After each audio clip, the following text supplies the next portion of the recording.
Hey, hey, hey. Oh boy. Um, Hi everybody. Hi.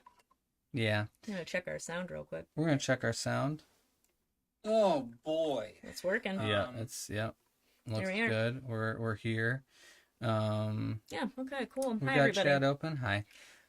So We're streaming. okay, so we're streaming, but here's the thing.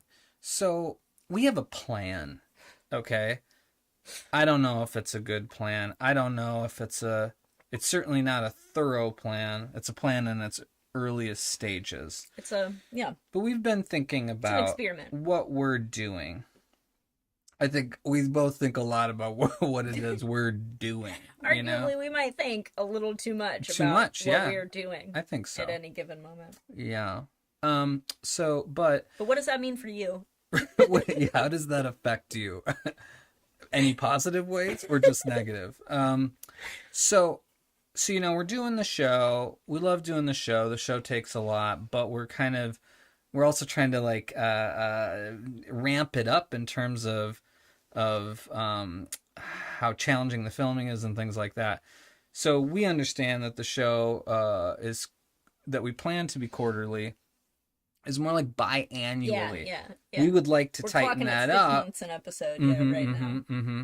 But But given everything that's going into the episode and the fact that it's literally just the two of us, yeah. and So one of us has a full-time job. let's set that Yeah. aside for a moment and say we're still working on the next episode. We will continue to work on episodes. We hope to have a system in place in which We have lots of systems in quarterly is place. our goal for the hour plus long episodes. But we're talking about other content. We're talking Mm-hmm. about other stuff. We're going to do some shorts. We're going to do some other stuff. But we like doing input output. It was just one of those things where we tried doing it live. We've tried to record it and then put some pictures here in editing. Yeah, we tried all that. We tried all that. I don't know about you all, but we're tired sometimes and we have limited Yeah. energy, and so we want to be able to use our energy most effectively. Right. So what we talked about is that Fridays are kind of a day when we like to actually do work on the larger show and the company and everything. So we like to do that kind of stuff on Fridays, which then if we do input output then negates that almost directly. Yeah. So what we were thinking about doing is doing a live studio broadcast on both YouTube and Twitch. We don't know if Twitch is working. We're trying to multi-stream right now. We're figuring Doesn't seem that like out. it's working, Doesn't but seem like it's working, but if maybe you're we're on live on Twitch Twitch, right now. what's up? You don't know It us says yet, we're offline. but holy shit, aren't you in for a surprise? Um, Yeah. yeah, I don't know. I don't understand Twitch yet. Okay, but that's beside the point. You don't need to know that. The idea that we had is that we are so used to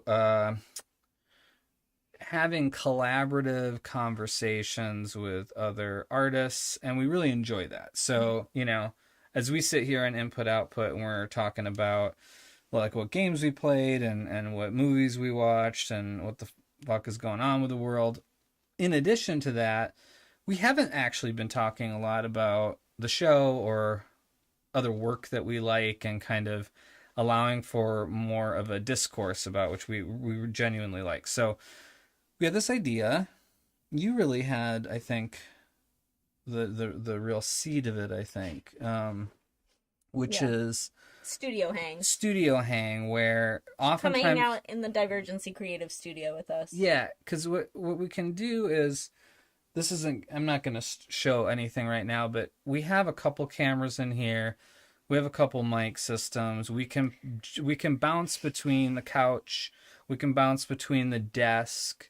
We can bounce between any like the music stuff we do, and we could bounce between streaming games. So oftentimes when we're doing work on Friday nights, we're working together part of the time, which is just discussing the work that we're doing, which we thought it might be an interesting experiment to open up those conversations a bit to our friends and audience members and everything like that.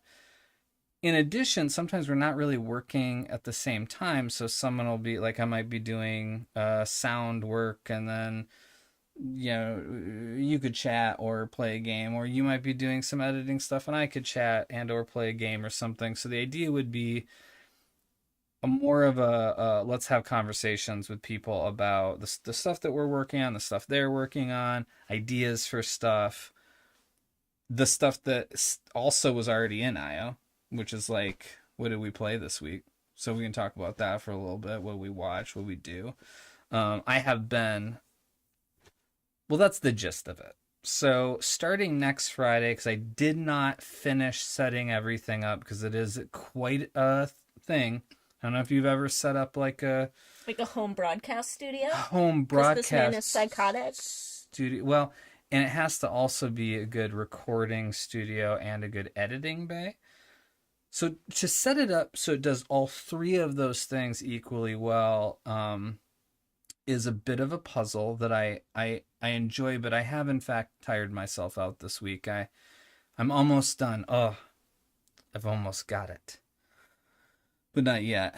Not yet. And it exhausts her, just me thinking about it, talking about it. Yeah, man. My idea was just that we would come hang out on Friday nights and we would stream it, and then if you want to come hang out, you can come hang out too. But this is the beauty of Divergency, is that he's got all these plans, and I'm just gonna be here hanging out. It's just hanging out. It's just that it has the option of seeing what we're working on by sharing the screen, showing what we're fucking playing, showing what we're talking about. It has options. You made it sound more like a salon where we're like expecting people to come ready to discourse about matters of fine art and high cinema. It doesn't have to be fine at all. I mean, it could be like, I got this raunchy college comedy idea, and it's like, well, we'll see if has any merit at all. Mm-hmm. We throw around a lot of ideas. You probably have a lot of ideas. It is like a old school. How did Picasso and Hemingway and no, that's not right. How did Picasso? Who was he hanging out with? Picasso? Yeah, he was hanging out with people. I don't know, man. I don't know a lot about Picasso. Come on, man. In Europe during the turn of the century and the 20s and 30s, man, they were all hanging out. Yeah, but they were like hanging out and drinking. They weren't like working on stuff together.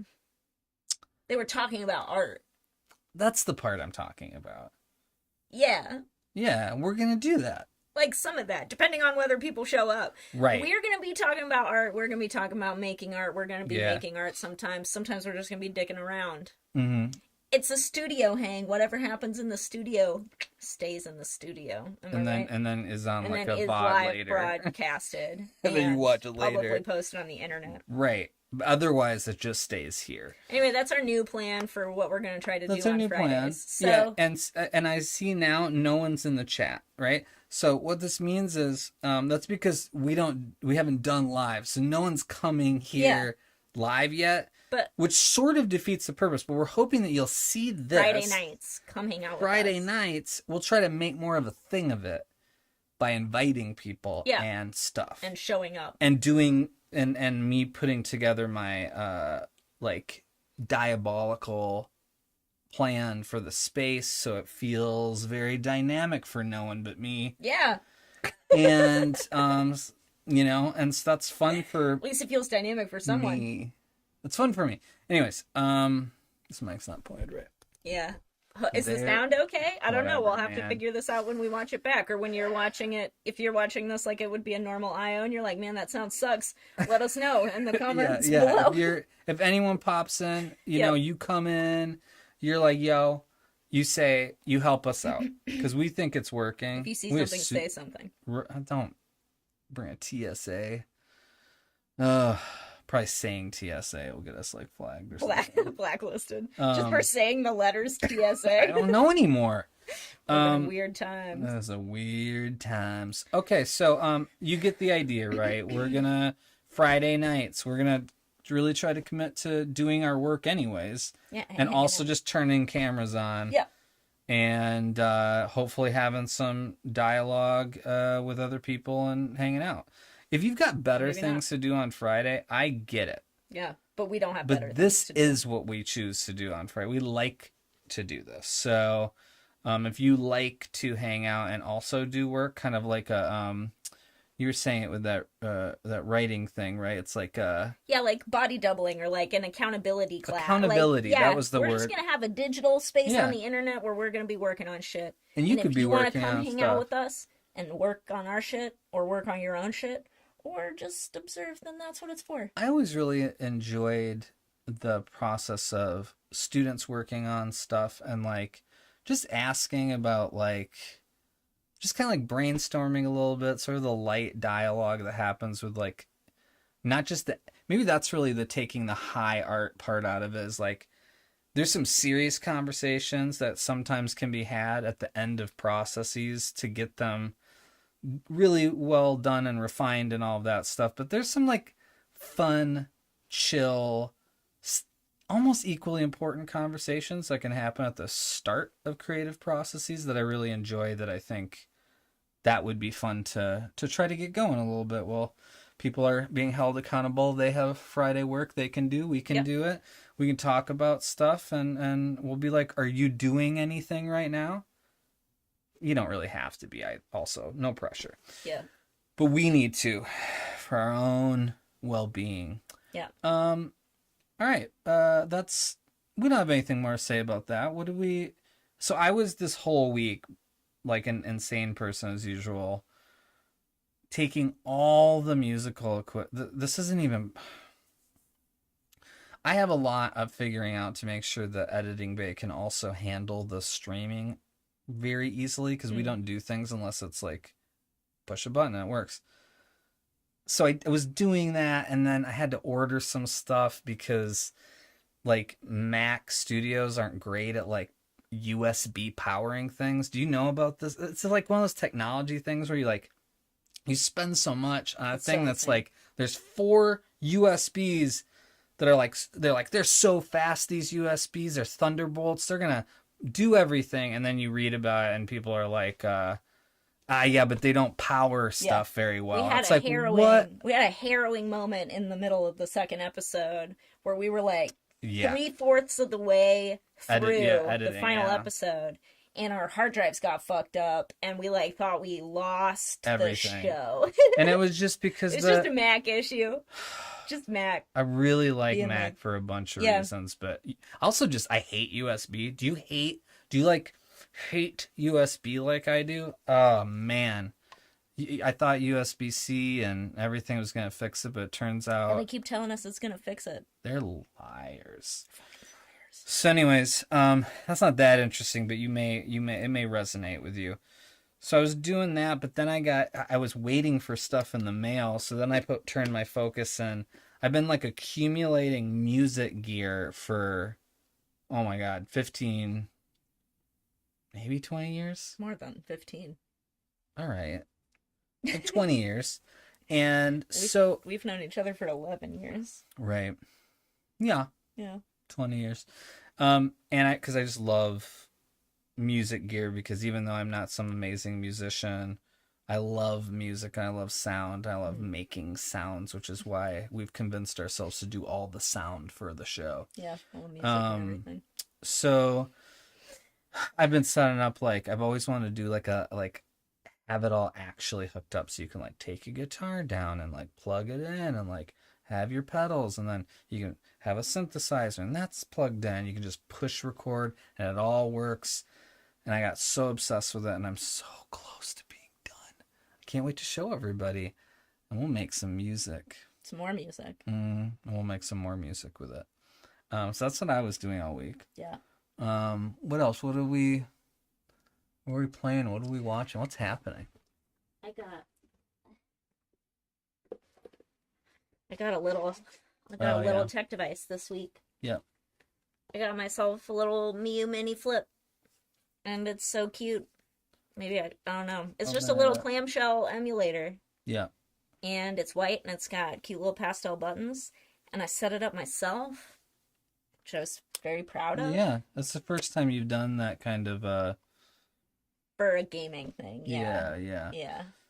Yeah, I'm not I have some handhelds and He's got every handheld. I don't have it. There's a billion of them. That's true. But You don't but have But for someone who hates handhelds, you have a lot of them. I don't hate them. That's a strong word. I don't, you know, Listen, he loves the idea of them. I do love the idea of them, and I do play them Only sometimes. Sometimes. But I think it's a little bit generational too, because like I never played anything on my phone. I just much prefer a controller and the TV. So, Whereas I love that little clamshell. I am content to just like yeah, cuddle up in my little rat's nest and play my little Yeah. dinky blocks. Dinky blocks is what Dinky you blocks, yeah. for Game Boy Advance. Game Boy, yes, Advance. Yeah. Hard in on some dinky blocks. If you know what dinky blocks is, let me know so we can jam out about Are they dinky blocks. Dinky blocks or danky? Danky, D-E-N-K-I. Danky. Dinky blocks. I That's thought it was why like danky blocks. dinky blocks. I didn't know. I was exactly wrong on the vowel. Donkey blocks. Oh, D-E-N-K-I, dinky blocks. dinky, danky, donkey. Yeah, Donkey doinky blocks. Oh yeah, diphthongs. Doinky blocks. Yeah. So yeah, you've been doing that. You like it. Yeah. Yeah, it's, you know, you got like Russ at Retro Game Core, and you have Tech Dweeb, and you have like Wolf Den, and you know, you got all these handheld gaming device YouTube channels that I like. That's really what it is I like watching the channels because it is an exploration of like how to put old games on new fun tech.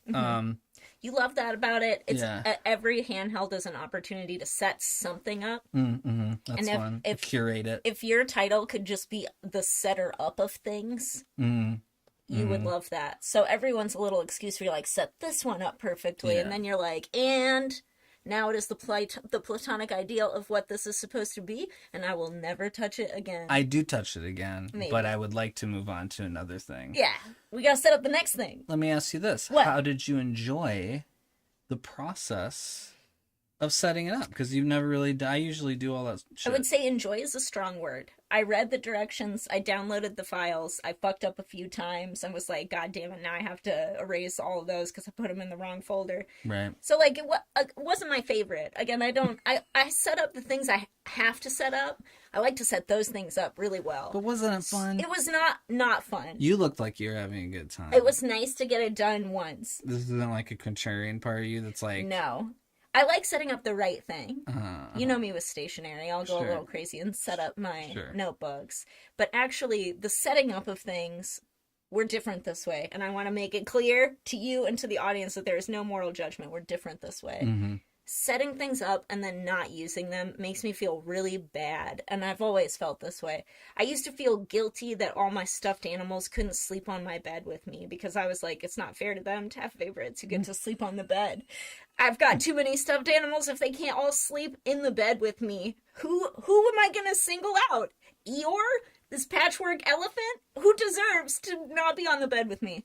Options? You just got to go through mentally and be like... taxing to me. You get a one bunch little of tallies. handheld that I have set up and that is the perfect size and it's so cute and I'm going to cover it in girly stickers and have a fun time with it. Great for me. But I will probably play this thing until I die. Right, you probably will. I mean, the amount of time you spent on donkey blocks. Dinky. Dinky blocks. Donkey blocks. I think illustrates in a lot of ways how we're different. Yeah. Like, because when I get my handhelds, I'm just like, holy shit. I'm gonna try out all the systems that I can play and do all that stuff. And you like, I'm like, you I found tried, like, one 4 weird games? puzzle game. Yeah, Somehow I picked all puzzle games. I found one that I really liked and I've played it for hours now. Yeah, you have, yep. While watching Arrested Development in the background, which I have watched countless times. Yeah. Do I like we my shared creature that, comforts? though. Yeah. Yes, I do. You like to watch the same things. Yeah. I just like to... I need to be always tinkering. Yeah. You know, that's really what it is. So ABT. That's your always Gary be Claron. tinkering. Yeah, always be my Glengarry. God. Yeah, exactly. With less backstabbing. Yeah. What have I been doing? You know, since I've been doing this, sometimes when I do these projects, every moment of your life. Yeah, it's mostly all I'm thinking when he's about. Doing these projects every moment of his life. No, but sometimes the project is like playing a game or something. Oh yeah. I'm making a point that I didn't play a lot. So I'm playing Indiana Jones right now. Yeah. I started that. I think it's very good. It captures the spirit of the old movies more successfully than I would have Than guessed. any of the new Indiana Jones movies. Certainly that. Yeah, it really does feel like an old Spielberg. It's Indiana really Jones movie. yeah. It's not, the finesse isn't quite there, but also there's like puzzles you get to do, and I think the puzzles, while not super hard, are actually they're like fun in a way that the logic is. Although I'm stuck on one that I'm like, I just don't understand. The logic doesn't seem right. But yeah, puzzles to me are always like, do you feel satisfied when you solve them? So far so good. Yep. And I also think the violence in the game is so funny. Oh my gosh, it's that classic Indiana Jones violence where you like hit someone in the head with a sledgehammer and it's like, oh, and then they're dead. And he's like nighty night, and then but they're like brain damaged. And I've also Hammer, I barely know her. No, not quite that level of jokes, but yeah, he's got some like one-liners about just bludgeoning fascists to death with random objects. Yeah, and the enemies are just labeled fascist. Yeah, which feels... And we've noticed that in the Indiana Jones game, no spoilers, but in the Indiana Jones game, all these fascists are either whistling tunelessly or sneezing and coming down with a cold, as they repeatedly keep saying. Yeah, it's crazy. It's they are literally sneezing all the time. Tuneless whistle. It's almost like the game is saying you'll know a fascist if they're sneezing and whistling tunelessly. If you hear either of those sounds, it's a fascist. I think there's a fascist. And you should clonk them over a head with a violin and then drag their body into the closet. Drag their totally live body into the closet. What I've been finding... So, one thing I did is, this one area, I took all the knocked out fascists and laid them all on this bunk bed I found. So, it's just like a pile of fascists. Eventually, I'll get subs so I can like show things on screen. But I was going to say, I've got a photo of it on my phone. Should I hold it up? I don't think you're going to be able to see it all the way up to the camera over there. It won't autofocus. It'll just be a blurry You'll mass. have to trust us. Trust Maybe me, we'll it was put great. It up somewhere. But then I was like in the upper levels of the Vatican. Yeah. And I was just throwing them out windows.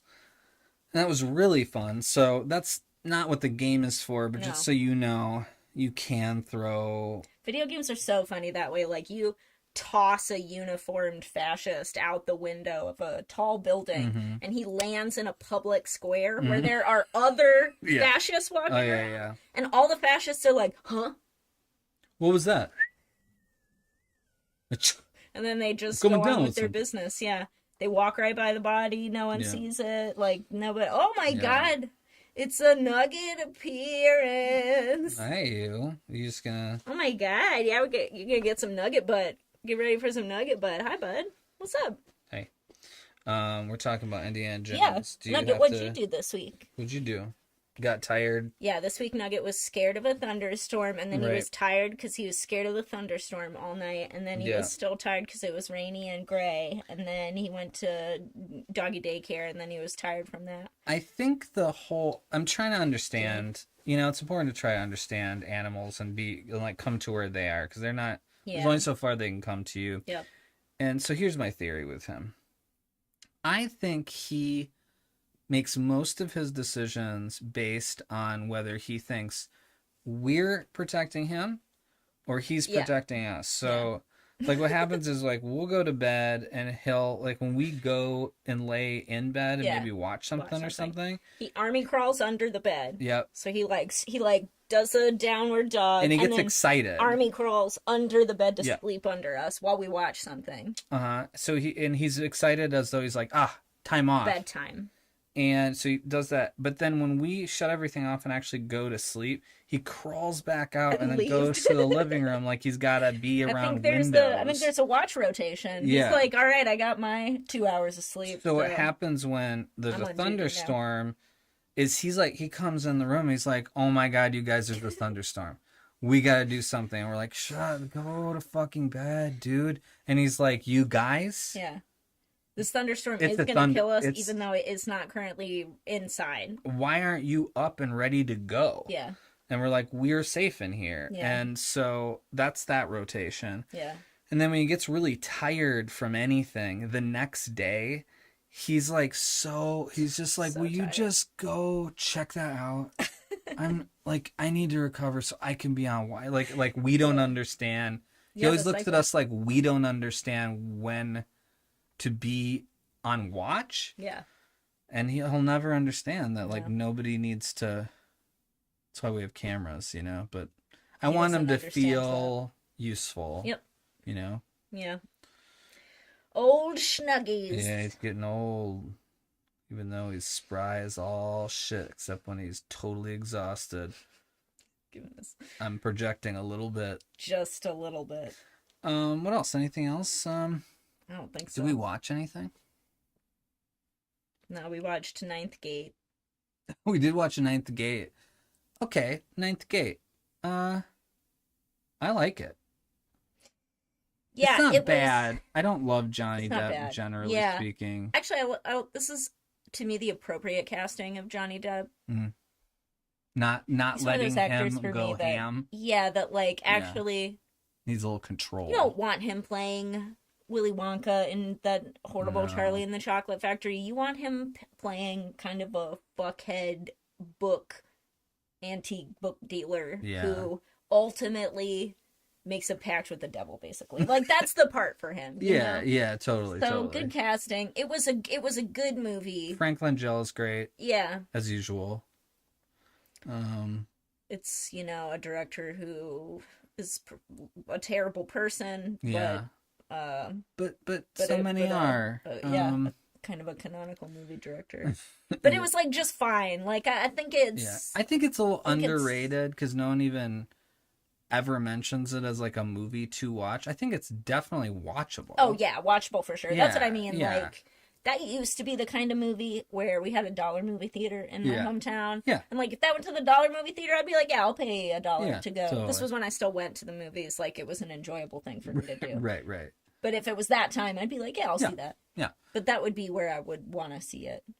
Yes. And I think that it's hard to do this now, but like it's better than a lot of movies now. Yeah. But that's not saying a ton, but Yeah. It's all right. I bored you that much, huh? And I feel like there's one other thing, but I don't even know it anymore. Arrested Development. Indiana Jones. Did we talk about Casso? Oh no, we didn't. I think we forgot to talk about Casso. Yeah. Okay, last thing. Yeah, last recommendation. The thing we found on YouTube, and anyone who has any knowledge of this community will be like, duh, you guys, but this was new to us. But there's this show. Did we not talk about this? We talked about it with the Tuesday gang. But we didn't talk about it on the stream, I don't think. True. I think we forgot about it. The Tuesday gang. Yeah. So our gang of friends who plays games together on Tuesday. Yeah. So it's this YouTube channel called Casso, and it's this Japanese skateboard obstacle course. So show. You know how they have their shows like where people are always doing, they're like game shows where people are like what are doing those, crazy. There are a couple that have been popular obstacle in the last few years. Yeah. They're old. They've been doing this. No, I know, but I just meant they're contemporary too. Yeah, so, like, yeah. There's one on they Netflix still do them. And then they do like American Ninja Warrior is like a serious over serious American, very version American version of a bunch of Japanese shows like this. But anyways, the unique thing I think about this show is that it's like very embedded in the skater community, which I know is like it's like a big community, and it's got a lot. It's like a big international community, especially since they added stuff to the Olympics and everything. And basically they created this, they engineered this crazy skateboard course. Yeah. Truly crazy. And just like all the famous skaters of various types, like vert skaters and like all kinds of different kinds of skaters, all do this obstacle course. So the obstacle course is designed so that some skaters that are good at certain things will be good at parts of it, and others will be good at other parts of it. But you have to be kind of good at all of it. And there's multiple events, and eventually, there's like the final obstacle course where you have to like finish it in a certain amount of time for the shot to do one last crazy challenge for A million yen. a million yen. And it's great. Check it's it out. super It's fun. so much It's fun. like, it's just the vibes of it are so supportive and fun. And I'm not like, I think I like skating in some ways more than I've spent any time on in my life. Like, I think if you don't start skating when you're young, you're not really part of that community. But I always like thought it was pretty cool, and I understand like the coordination, athleticism, and insanity for just being on concrete all the time and falling, hurling your body. It's pretty dope. But I just had like a blast. We like watched the shit out of that show. Like I look forward to it being on again. The comparison that we made internally was the Great British Bake Off, because it's just basically a bunch of, it's mostly Japanese, but there are a few Western non-Japanese skateboarders, but it's basically just skateboarders coming together to love and support each other and cheer each other on. They're like in fans of each other, skateboard, you know, competition. Yeah, and it really is. Who doesn't want to watch that? Yeah, because like sometimes the competitions, I guess this is what I've picked up, are sort of regional. Like not everybody competes in the Olympics. Occasionally they have someone who was in the Olympics, and then they'll have somebody who's like a famous skater who's in their 40s, and then they'll have some Japanese like kid who's 17 who's like a hot new fucking like master of a half pipe or something like that. Was that not fair? No, I like Vertical. I like you using all the skateboard lingo. That's not lingo. They probably call it something else. But anyways, having them all together and just like being fans of each other, and then some people just doing some fucking awesome tricks and timed challenges, and they're just having a blast. Yeah. And so we loved it. So check it out. Kasso is the channel. Kasso. Kasso. I think you'd find it fun. Yeah. We did. Yeah, I think that's pretty much it for the night. Anything else? Anything to wrap up with? I don't think so. No. Thanks for all your participation in the chat. Looking forward to chatting with you guys next week at the roughly same time. I don't know. We're thinking about doing it at like 7-ish Central. So 8 p.m. Eastern, 5 p.m. Pacific. And then go until whenever, you know. Join us. Have things to say. Yeah. Ask us questions. We'll be available to actually have conversations about things, which would be really fun. And I'll make sure we tell people that would actually want to join us for that. But we're going to be here doing work, whether you guys show up or not. Yeah, whether you like it or not. So, like, come if you want to, but we don't care. We don't care. We do care. Come join us. We care a little bit. It'd be cool if you came. Yeah. Okay. See you next week. Adios. Bye.